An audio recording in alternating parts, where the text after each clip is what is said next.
Ahoi Piraten! Ja, da bin ich wieder mit einem neuen Video. Ich war ein paar Wochen zu Hause, habe dementsprechend natürlich keine Filme gemacht. Wie man sieht, verlasse ich Lissabon gerade und habe mir überlegt, ich nehme euch einfach mal mit auf den nächsten Abschnitt, den ich segle. Der geht hier von Lissabon in Tejo raus auf den Atlantik und dann Richtung Sesimbra. Das ist einer der Hotspots, ein kleinerer Hotspot, aber in dem sich Orcas tatsächlich häufiger mal versammeln, um dann als Familie weiter Richtung Norden zu ziehen.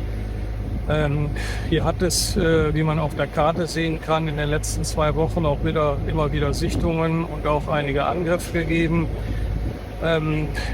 Ich habe gedacht, das ist eine gute Gelegenheit, euch mal sozusagen live mitzunehmen. Ich werde sehr küstennah segeln, auf der 20 Meter Tiefenlinie, soweit das geht. Und es scheint zu gehen. Ich zeige euch gleich noch mal ein paar Dinge, die ich in der Vorbereitung gemacht habe.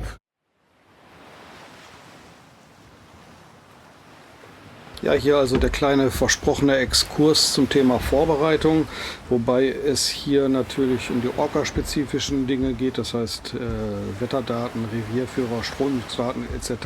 lasse ich hier raus. Und da gibt es ja mittlerweile eine ganze Reihe an Websites und Apps, die da bei der Planung sehr hilfreich sein können. Die erste, die ich hier nennen will, ist die Orcinus-App.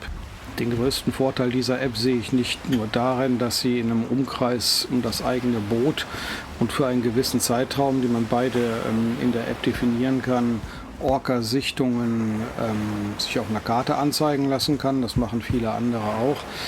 In der Orcinus-App gibt es darüber hinaus die Möglichkeit, sich Live-Push-Benachrichtigungen aufs Handy schicken zu lassen, wenn irgendwo Orcas gesichtet wurden.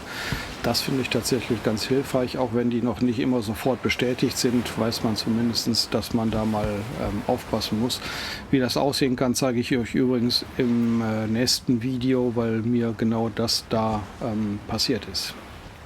So, und die nächste wäre die GT Orcas. Das ist die App der spanischen Orca Iberica Organisation. Die App bietet eine ganze Menge an Funktionen, an Hintergrundwissen. Man kann hier selber auch eigene Interaktionen melden. Ich selber halte diese beiden Funktionen für besonders wichtig, die ich hier gehighlightet habe. Das eine ist der Button mit den Recorded Interactions. Da sind alle Interaktionen, alle offiziell gemeldeten zumindest, hinterlegt. Das Ganze kann man sich so einstellen, dass man sich das monatsweise ansehen kann, was ich ganz praktisch finde.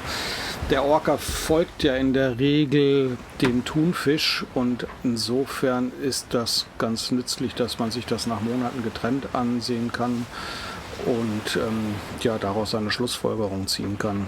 Das andere ist der Button mit den Recommendations. Das Ganze ist eigentlich selbsterklärend. Es ist im Grunde genommen nur ein Ampelsystem, das Empfehlungen gibt für Gebiete, die im Moment gemieden werden sollten und welche, wo es eben günstiger aussieht. Da gibt es dann eben eine grüne Ampel. Dann gibt es noch die Website der englischen Cruisers Association. Das ist keine App, sondern eine Website, für die ich mir aber einen Link hier auf dem Homebildschirm angelegt habe. Da kann ich nicht allzu viel zu sagen, weil ich die so gut wie nie benutze. Was die App macht, ist das, was auch die GT Orcas App eigentlich macht. Man kann Interaktionen reporten und auch hier gibt es Karten, auf denen man sich Interaktionen oder auch Sichtungen der letzten Monate anzeigen lassen kann. Dann kommt als nächstes die Orcas PT Webseite, auch das keine App, sondern eine Webseite, die man sich aber natürlich auch verlinken kann. Das ist ein Projekt von dem Rui Alves, einem Portugiesen, der sehr umtriebig ist bei dem ganzen Thema. Der Rui hat auch die Telegram-Gruppen gegründet, die ich für sehr wichtig halte, wo ich gleich noch zu komme. Ich halte die Webseite für sehr umfassend. Unter anderem gibt es hier natürlich auch Karten, die getrennt nach Monaten und Gebieten Interaktionen und Sichtungen zeigen. Es gibt aber auch eine Menge an Hintergrundinformationen, Verhaltenstipps und eben auch einen Anmeldelink für die schon erwähnten Telegram-Gruppen, die ich für sehr wichtig halte. Ja, dann kommen wir zu den angekündigten Telegram-Gruppen. Telegram werden die meisten kennen, das ist ein Messenger im Grunde genommen, nichts anderes als WhatsApp und was auch immer. Der Rui Alves hat hier verschiedene Diskussionsgruppen zu verschiedenen Themen eingerichtet, wobei die wichtigste die Gruppe der Orca Locations ist. Hier berichten Segler von ihren Passagen, sowohl wenn sie Sichtungen oder gar Interaktionen hatten, aber auch eben, wenn es diese nicht gegeben hat. Ich finde, das gibt ein ganz gutes Bild darüber, wo die Orcas sich gerade aufhalten und wo man einigermaßen gefahrlos entsprechend auch segeln kann. Man muss dazu sagen, diese Telegram-Gruppen nerven manchmal ein bisschen, weil Leute zum 100. Mal dieselben Fragen stellen oder Dinge da posten, die da nichts zu suchen haben. Da muss man einfach drüber hinwegsehen. Ich finde, der Nutzen dieser Gruppen ist ansonsten aber recht groß. Der Vollständigkeit halber möchte ich auch die Seite des spanischen Transportministeriums erwähnen. Die haben ein Projekt begonnen, wo in jeder Orca-Familie mindestens ein Orca mit GPS-Chips getaggt wurde, sodass man recht genau sehen konnte, wo die Orcas sich gerade befinden. Da wird ja oft nachgefragt, warum es das nicht gibt. Die haben es gemacht, die haben das zumindest die Veröffentlichung der Daten wieder eingestellt, weil offensichtlich Fischer oder wer auch immer diese Daten genommen haben und angefangen haben, die Tiere zu töten. Und das ist genau das, was dieses Ministerium nicht will. Vielleicht wird es irgendwann wieder aufgenommen, das Projekt bzw. die Veröffentlichung der Daten. Darum wollte ich es hier mal erwähnt haben. Ich habe total schönes Wetter hier, freue mich tierisch, nach einer Woche wieder segeln zu können.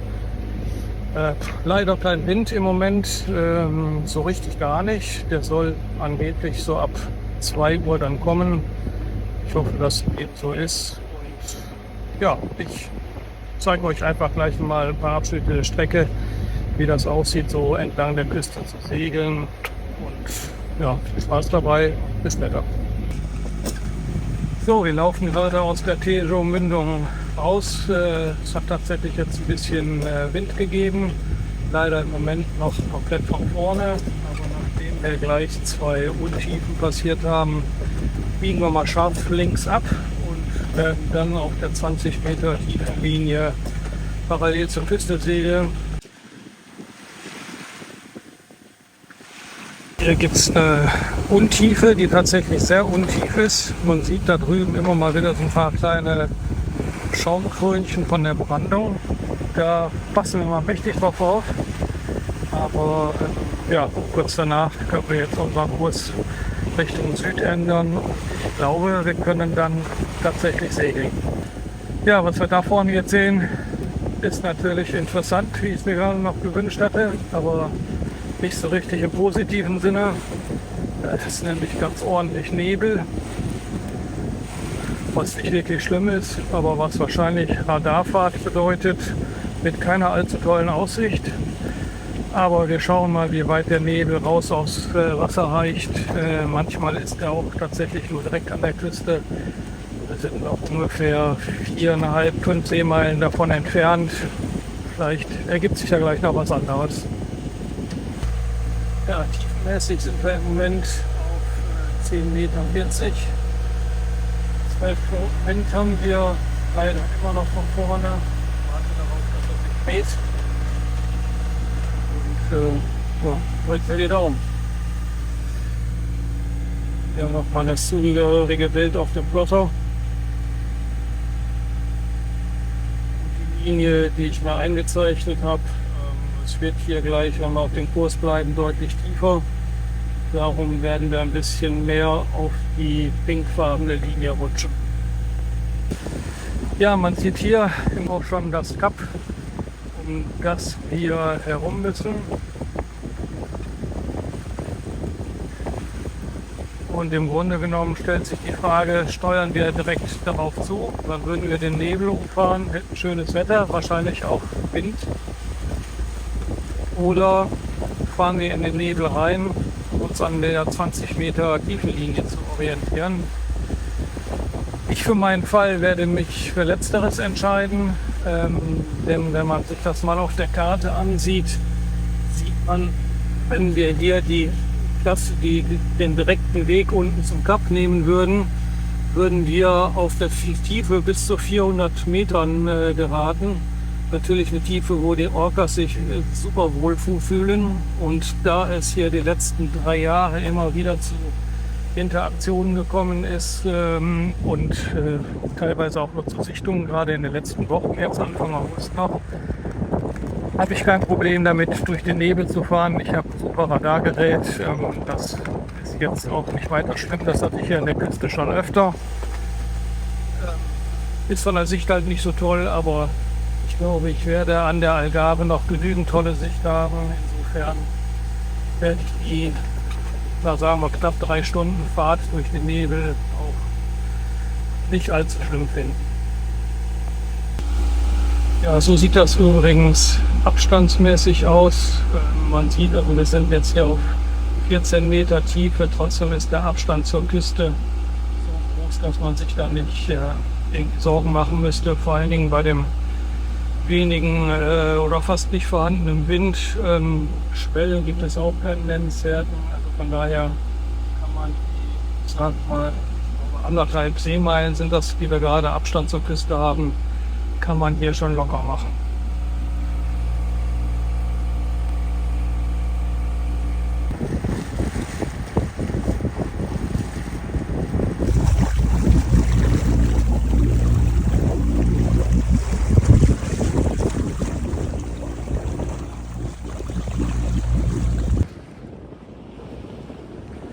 Ja, wie man sieht, hat der Nebel sich wieder verzogen. Wir sind jetzt da angekommen, wo der vorhin noch massiv über die Berge kam. Da vorne direkt voraus sehe ich aber gerade ein paar Fischerbojen, den müssen wir jetzt mal eben ausweichen. Da sind sie schon, die Bojen. Tauchen manchmal wie aus dem Nichts hier auf. Sind neben den Orcas natürlich noch eine andere Herausforderung.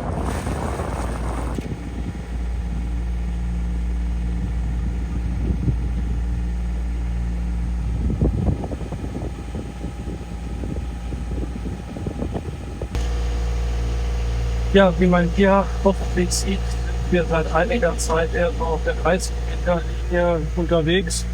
Der Grund ist ganz einfach, dass es hier ein bisschen weiter außerhalb ein ziemlich tiefes Unterwassergebirge gibt, wo es dann recht steil hochgeht. Und wenn wir jetzt noch ein bisschen näher hier an Richtung Land wären, hätten wir da einen ziemlich steilen Anstieg, was das Bootsfahren nicht sonderlich angenehm macht. Darum bin ich hier auf diesem Bereich, wo es überall oder auf einem breiten Bereich leicht tief ist, sagen wir mal so.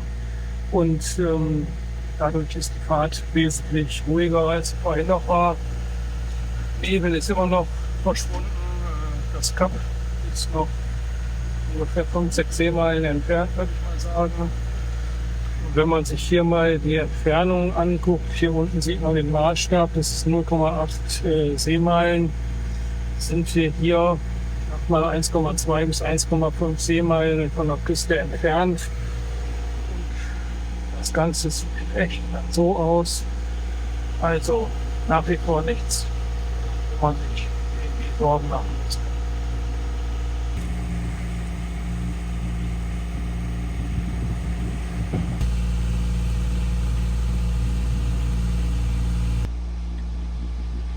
Eine Sache, die ich noch erwähnt haben wollte, ist, wenn Orcas sich für Boote und deren Ruderblatt interessieren, kommen die in der Regel von hinten an. Das ist immer mal so, dass man die auch vorher schon von vorne oder seitlich sieht, vor allen Dingen deren Blas beim Ausatmen. Aber wenn sie sich dem Boot nähern, tun sie das gerne von hinten.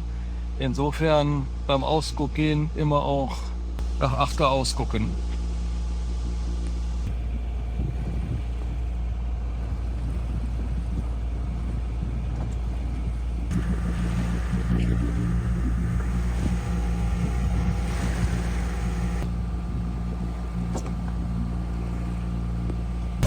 So, ich bin kurz vorm Kap. Da halten wir uns mal so ein bisschen auf der 25 Meter Linie, weil das dann, wenn man näher kommt, doch schon recht schnell bergauf geht. Das ist auch so ein bisschen unangenehm ist vom Seegang. Das wollen wir ja nicht. Und, hier ist Platz genug. Das sieht wunderbar aus alles. So.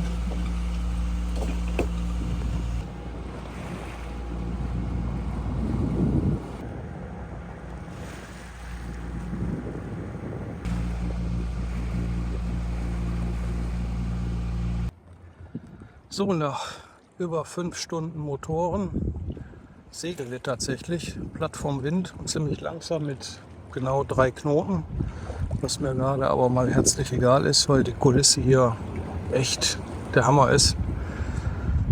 Und ja, wir haben noch eine Stunde jetzt bis zu der Bucht, in die ich möchte. Die ist hier um die Ecke. Orca-technisch hat sich natürlich nichts getan. Habe ich jetzt auch nicht erwartet bei dem Kurs, den wir gefahren sind. Wir sind aktuell auf 33 Meter Tiefe, was ich für angemessen halte bei dem Abstand von der Küste, weil das ist tatsächlich sehr nah unter Land, aber mit achterlichem Wind und keiner Dünung kann man das schon machen. Ich freue mich auf jeden Fall sehr über diesen schönen Turn, trotz Motoren. Und die Kulisse mit den ganzen Höhlen hier entschädigt natürlich nochmal extra.